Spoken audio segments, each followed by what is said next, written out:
like we were never there in some ways, but we definitely were. It went quick, and we really enjoyed just connecting with the kids. It's not on. Okay. Gotcha. Just connecting with the kids and the families and hearing what's going on over there. So I just want to first give you a little background and so you understand kind of the structure, for those of you that don't know, of our partnership with them. So we've been partnered with Ethiopia for 6.5 years. And this is the 4th time that we've traveled there to visit. Ethiopia is basically a neighborhood in a large city of Awassa in southern Ethiopia. There's a church in this community who just recognized the needs around them and really were burdened for that they lacked the financial resources to help in the ways that they wanted to. So they sought out a partner through Children's Hope Chest, and then New Day responded to that and became their partner community.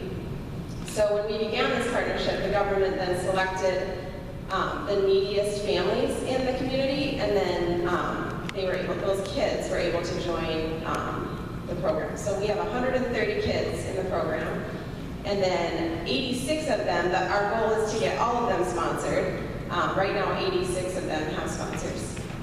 And those of you who are sponsors, the money that you give each month goes to give them an education and to give them nutritional and medical support. And then it also provides weekly discipleship, which is provided by the church that we partner with. So it also gives the people in there, you can go to the next slide, there we go.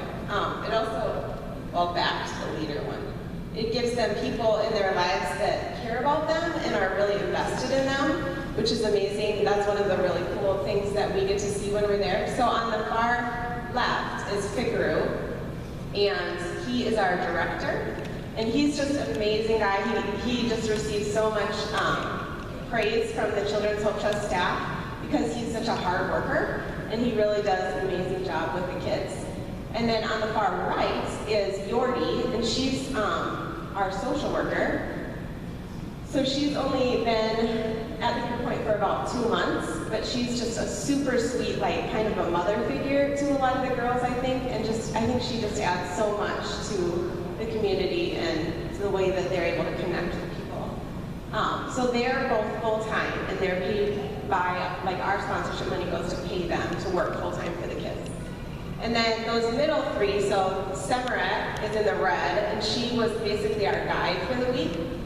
And then the 2 men in the middle were translators. They're actually leaders at other care points in Awassa, but they worked for us while we were there to translate for us.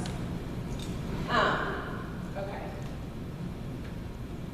And then, so then finally the other benefits of a family being part of this program is that their families, their parents, can participate in what we call IGAs. It stands for Income Generating Activities. You can go to that. And this essentially is a small business loan that they can receive, and then they can work to start their small business. So we did a fundraiser for this back in November, and we raised quite a bit of money for a bunch more people to be able to be part of this program. So right now, we found out that there are 67 active IGAs in the community, and then there's 34 more families that are parents that are basically in training to start their own IGA. So that was really exciting, and it just seems like such a popular opportunity among the parents, and just really fun to see. So we actually got a chance to visit this IGA. It's the woman in kind of the blue and yellow there, she's kind of peeking under the stick. That's one of our girls' moms, and she opened a vegetable stand. So this is her little store in her neighborhood where she can sell vegetables. So thank you to everyone who donated towards that. It really is, we're just really seeing the effects of that in a huge and fun way. So while we were there, Fikaru, who is the program coordinator, as Emily mentioned, he kind of shared with us, he took some time to share with us the larger vision of Children's Hope Trust and then what that looks like on a day-to-day basis. So kind of to bounce off what Emily said, I wanted to just give you guys a little bit more information based on what he shared with us. So Children's Hope Trust uses a 3-point model in how they do their work. The first one is survive. And so you already, as Emily mentioned, the social worker, she's always meeting with the families, seeing what their basic needs are. And so if there's a family that maybe has needs for supplementary meals, or if there's a family that just needs extra food, she can address that. If there's a family that needs access to medical care, she can make medical referrals. And so really, in the Survive arena, Children's Hope Trust is really just making sure that every child at the care point has what they need for basic life. So that's the first one, Survive. The next one is Thrive. And in this arena, as Emily mentioned, Children's Hope Trust provides educational support. It's a requirement that every child involved at our care point is actively participating in school. They provide psychosocial support, life skills training, and discipleship. So what this looks like on a day-to-day basis, after school, every day, there's different small group clubs that the kids have the opportunity to be a part of. Some of the clubs that are going on right now, they have a soccer club, there's a girls' discussion group where they just talk about various issues facing teenage girls. They have a chess club, and there's also a leadership club, which they call the Parliament Club. And these are some of the girls that are involved in the Parliament Club. They have to wear uniforms to show their leadership. So I specifically loved hearing about the Parliament Club. It was so exciting to hear just the way the kids have grown in their ability to speak and advocate for themselves, for others, for their families. Figure shared that when the care point first started, a lot of the kids, if an adult spoke to them, would look down and not, like they just didn't have the confidence. And that was most definitely not the case when we were there. Like, these kids are so well-spoken, confident, and it was really fun to see. And then, so during the week they have the small groups, and then on Saturdays all the kids are required to be involved in the discipleship classes. So volunteers from the church that share the same space as the care point lead those discipleship classes. So it's Survive, Thrive, and then the last point is Succeed. And as Emily mentioned, the IGAs are a part of that. And then also the hope is that the kids will graduate, so that's part of that. So the kids can all be involved in the care point all the way through college graduation. And they just celebrated their very first college graduate. So it's very, very exciting. And for me, it was so cool just to get to be a witness, like to see what God is doing in this community with our resources, and just to see the huge things that God is doing.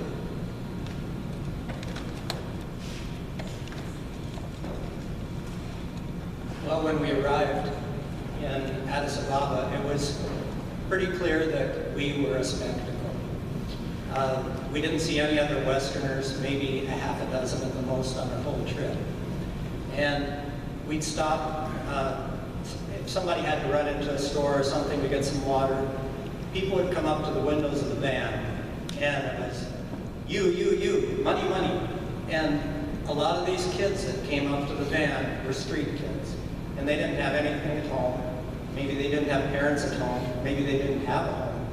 And then as we went on and on through the trip, we realized when we got to the care point that these are some of the same kids, but they were filled with joy instead of this money, money, you thing. They were happy. They seemed to have a lot of their cares taken care of. So as I reflected on this a little more when we got home, I realized that we all feel entitled to certain things. And some of those are unrealistic, but some of them are very realistic. We're entitled to good health care, access to an education, and hopefully happiness. And when we met our children, particularly Kathy and I are new sponsors of Tamarat, we realized that Tamarat had a future. He has regular checkups. They give them anthelmintics for worms twice a year. Things that we don't even think of. If they have to go to the hospital, the care point takes care of it for them. And he also has access to education. He can't afford the uniform or the books or any of the things that go along with school. And so the CarePoint helps them. And it's not the CarePoint that's helping them, it's New Day that's helping them in partnership with the CarePoint. And as we looked at each of the children, we looked at their name tags, and we saw your names under each of the kids. And quite a few of them said unsponsored, so I'd encourage you to put your name on one of those name tags too. And we certainly hope that through us, maybe when we go downstairs, we'll share a little bit more about what's going on there. We've got a few more pictures, and we just love to talk to you. Hi, today we sang in one of the songs a line that said, "Stand and be amazed," and I guess that summarizes for me the trip and meeting all the children. That was just a wonderful blessing to each of us in the group. They were so joyful, and we were there to bless them if we could, but they certainly blessed us many-fold back, and it was an amazing experience. One of the girls that we got a chance to talk to was Jerusalem. You can see her on the screen. And she's the vice president of the Parliament Club. That's one of the after-school clubs that they have, which focuses on leadership development, giving the students self-confidence and the ability to speak up for themselves. And we really were amazed by her. She was very self-assured. She told us she spoke English, which I thought was amazing, and being a retired foreign language teacher, I know how hard that is for students of a foreign language to do on the spot with adults that they don't, only recently met. But she did an absolutely marvelous job, told us a little bit about her life, and told us that she works very hard at her education, and that she does this for herself, for her family, and for her country.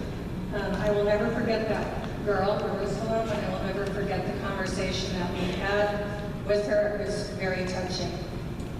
I really appreciate New Day that we were able to go on this trip. It was certainly life-changing, and I think Emily said it's sort of like a dream, and I feel exactly the same way that it was a dream.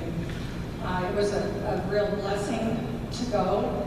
It was wonderful to see firsthand how Addis Catholic CarePoint cares for the children, the families, and the community. And I saw that firsthand. It wasn't just on a website. I saw it with Fikaru and with Yardi and the other staff that was there. They're just overflowing with love for those children, and the children respond so much to that. So I was thrilled to be able to have the opportunity to be part of this, and you can also be even more of a part of it. And if you haven't sponsored a child, you might want to consider it, because it really is an amazing group.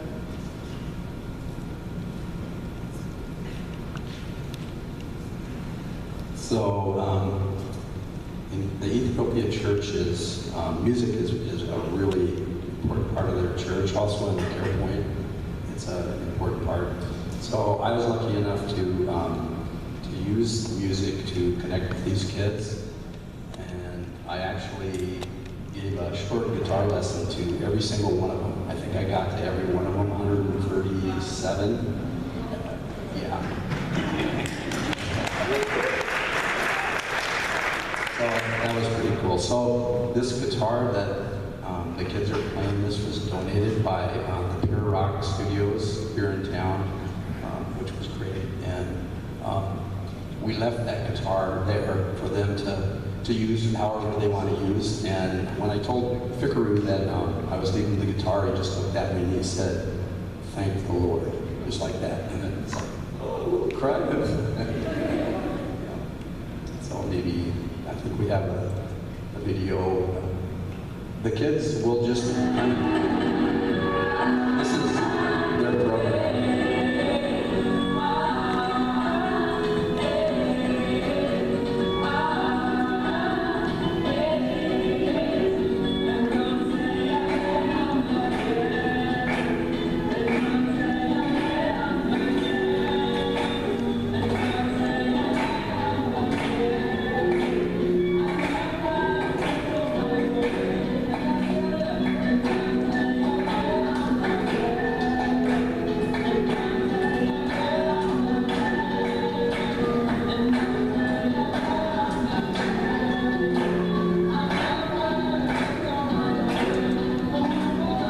So this program was done in front of us and also all the parents. So pan up here and see the parents.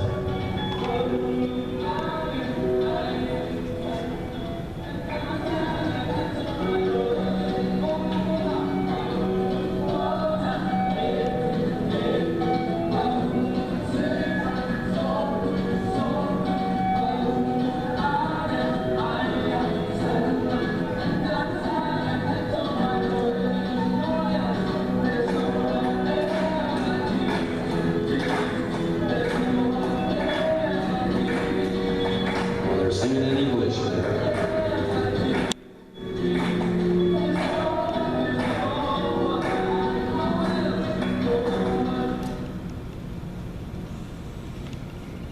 So one of the kind of coolest parts of, I thought, of what happened to me over there was after I got finished with the guitar lessons, Yordi, the social worker, brought some of the kids up and they just kind of sat around me and they just like spontaneously started singing these songs. And it was like Yordi would go, she would look at it and she'd go, I think there's 4 chords. And it was like, well, I don't know the key, but so I just took off and started playing with them. And we played like 4 or 5 songs with them. It gave me a chill.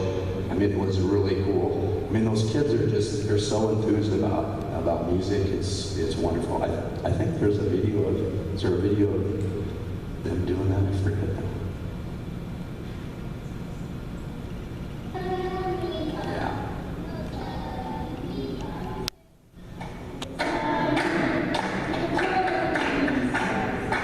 So that's me trying to figure out what keyword first.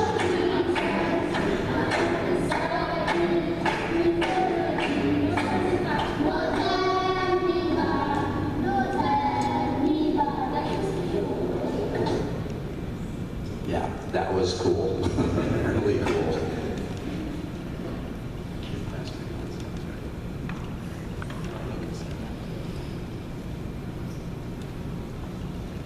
Hello, I know I'm not a familiar face around here. My name is Lucas Fagan, and I'm John and Kathy's grandchild. I had the privilege of playing soccer this week with the kids, or last week with the kids. Before I left, I started talking to Minnesota Rush and Shields and the local soccer team here. And they all decided to donate a whopping 30 balls and 45 pumps just to give to the soccer club there. Along with these balls, I brought 3 balls of my own to trade with the kids for these homemade balls. My favorite trade-off was when I traded with Shernette, which is the kid I sponsored. When I traded, I didn't realize, but he started walking away, crying tears of joy. As soon as I realized, I ran over to him and gave him a huge hug. And as I was running over, I realized, what a great world that the U.S. has. From birth, the U.S. is given everything on a golden platter, and we don't really deserve it, honestly. But the kids there, they really don't have much, but they're the happiest people in the world, and they deserve the world. So what I got out of this trip was I really don't have anything to be cranky or upset about ever, and that I should be as happy as they. Thank you for this opportunity. I really love getting to know these beautiful children and play the best sport in the world.